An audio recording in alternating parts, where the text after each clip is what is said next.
What about this relationship between civics education and democracy? We know that a strong public education system is a necessary condition for a healthy, functioning democracy. And public education in the U.S., from K-12 to higher education, is under attack. And those attacks have only escalated since President Trump took office in January.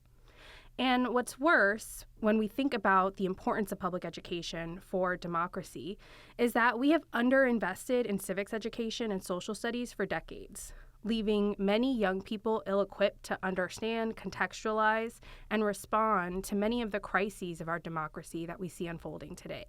And when you talk about civics education declining, did it come at the cost of something else? Was there an emphasis on STEM education, or why was there the shift? And if you could talk a little about when that shift may have occurred.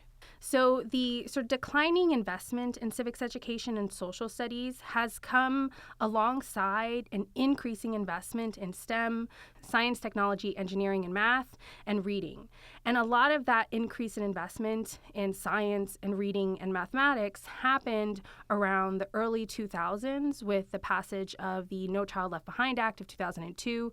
This was a federal piece of legislation signed into law by George W. Bush, which greatly expanded what we think of today as accountability in public schools and created, by lots of metrics, an increasing emphasis on reading and mathematics. Those were the scores that public schools were held accountable for in these accountability systems that were created by this piece of federal legislation in 2002.